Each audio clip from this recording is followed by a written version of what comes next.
Ever wondered what happened during a visa inquiry from assessing documents to interview stage? Hello, welcome to Sehembz Travels. I am Enogwa, and today we have the General Manager of Sehembz Travels Group, Barrister Mani. You're welcome, sir. Welcome, sir. And we also have members of the visa team, Miss Elena and Mr. Mark. You're all welcome. So it's a pleasure being here, and this is actually a very beautiful initiative. So well done to the communications team of Sehembz Travels Group as well.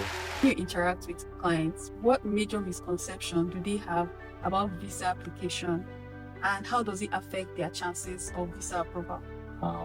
Clients do think that there is something known as sure visas or Guaranteed 100% visas. Yes, guaranteed visas. Yeah. So I beg to differ. There is nothing of such known as guaranteed visa or 100% visa. So visas actually varies, and depending on the consistency of your document, just as Barrister Mani has mentioned, and of course the technical structure of this document, your financial proof, these are what guarantees your approval. So there is nothing out there known as a guaranteed visa or a 100% visa. These are what people out there, like the crook and the quacks out there, will say, oh, I have a short visa, I have 100%, just bring the passport. So we need to educate people out there so that they can be careful and be mindful of the people who commit their applications.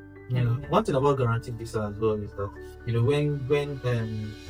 for there's no application that is the same. That's just true. There's no application that is the same. So someone cannot come and look at you and guarantee your visa. We've had situations where there are people that are it might even just be one inconsistent thing that might just affect your application. For the US, for example, it's even the interview that determines. So how do you want to guarantee someone the US visa? When the person is going and then having an interview one-on-one. Even for the other applications, Canada, UK, and the rest, it's based on your document. So what is there on your document and all? So how do you want to guarantee someone's visa and all? So basically, that guarantee visa is a huge misconception that people need to remove their mind. Even if the visa is an e-visa or whichever, sometimes they can even give you a visa, and when you get to the port of entry, they will not allow you to enter. Oh yes. Yeah. So there's no guaranteed anything, right? The only thing is that what a travel agency can do for you, or what Sehembz Travel, for example, can do for you, is to make sure that they look into your document and based on what they are seeing from your document and based on the rules that have been put in place for a visa, they can tell you, okay, this document that you have, it gives you a very fair or a good chance for an approval, right? Or they will tell you, okay, these documents, I don't think these documents will give you a very good chance. Let's find a way to make sure that you are well prepared for your application, right? So maybe there is an insurance that you've not done. The agency can advise you to do that, or if there's something that needs to be done, they can advise you, okay, for example, they can tell you, okay, your bank statement should be 3 months, not 6 months, or your bank statement should be 6 months, not 3 months, or make sure that, of course, that for the Schengen country, there is a threshold of an amount that you must have to spend every day. So if your bank statement does not reflect that, or if it does not show that you can afford it, then it means that it lowers your chance for approval. So a couple of all those things all together. So that's just what the travel agency is there for, advisory, to advise and to. So they're not there to guarantee. They're not the visa officers. Miss Elena here is not the visa officer. When you say visa officer, you know what I mean. Miss Elena here is not the visa officer. Mark is not the visa officer. They don't work at the Canadian embassy or at the travel. They work in a travel company that can give you good advisory and also consult. That's why we call them our visa advisory or consultants, visa advisory consultants. That's what we call them. They're not visa officers, right? So yeah. So in addition to what my manager has said, as the customer care in Sehembz Travels, I come across a lot of inquiries to ask you, is this guaranteed? Then you tell them the terms and conditions and all of that, but then they want you to tell them it is a guaranteed visa. And through our ethics, we just tell them the terms and what is obtainable, that we're just the visa advisories and we're not the visa officers. Because of this, sometimes they would leave.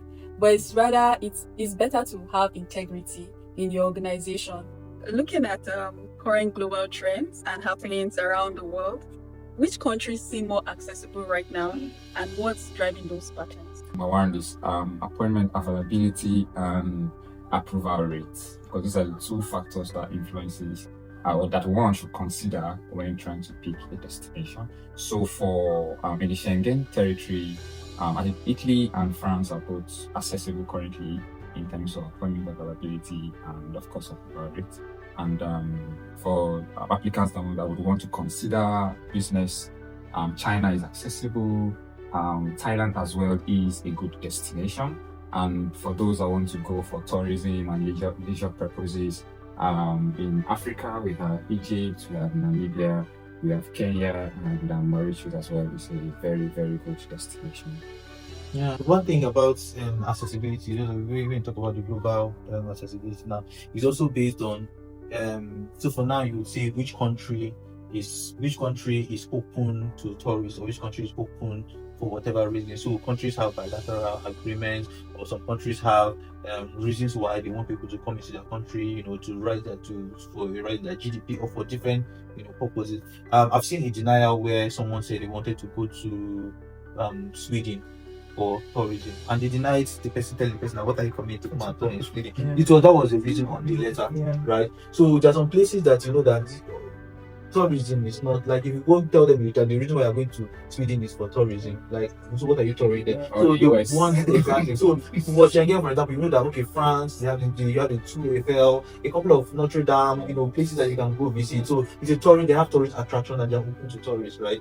You have some other countries, actually like Italy, people go there, go to Rome, go to Milan for different things and all. And then you can see that it also shows in the way the application is open, here as well, with regards to the appointments and a couple of other things as well. So when you need to plan your travel very well. It's actually very important to plan your travel. You don't just go to a place and say you want to go there for tourism, right? You need to check, okay, is that country a tourist friendly location for you to go, because it makes your application more authentic that you are going. So you say you are going to Thailand for tourism, right? It shows authenticity, because Thailand is a tourist. Indonesia is open for tourism.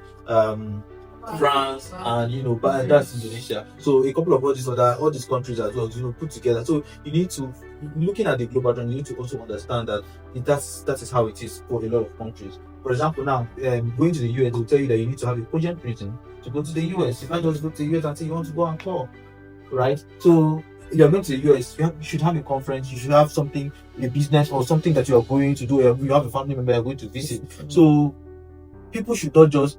That's why I get a bit worried when a client calls me and tells me, hello, what country is available? I want to travel. What country is available? That means you don't have a plan. You don't know you don't even know where you want to go to. You don't even know the reason why you want to go. But when a client calls you and tells you, I want to go to the US for this and that, do you have an invitation? Yes, I have an invitation. I have a conference. I need to apply for this conference, or I'm going to visit my family.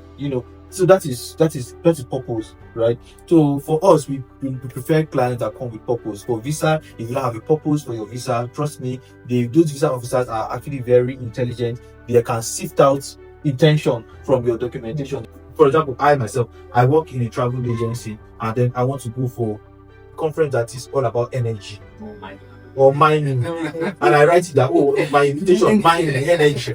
Right? There's no correlation. Did you get? So a lot of these things. So you need to be that is what an advisor or a consultant will tell you. Because even if you say you want to go for a conference, it should relate to what you are doing. It should show something. The connection should be there as well. So it's not just about which country is available or which one is easy to get now. We've gotten an appointment for people that had specific reasons for going to a place that there was no appointment available, right? Because there is a specific reason for wanting to go to that place, right? So if you show specific reason, if I'm going for Sweden, for example, one day I want to go to Sweden, right? Probably I have a business there or I have a conference there. I can put it and then they will look at it and then they can give you the visa for that reason. But not just that, I just want to go and just tour this all that. A lot of light into so many people's passions. Thank you for being on this session. To get more insights, you can always send a DM, watch our podcast for more. We're always available at Sehembz Travel. Follow us on all our social media handles at Sehembz Travels for more insights. Until next time, where we'll talk about more interesting topics. Hopefully, it will be on our tour packages and beautiful places to tour, especially during summer. Ciao.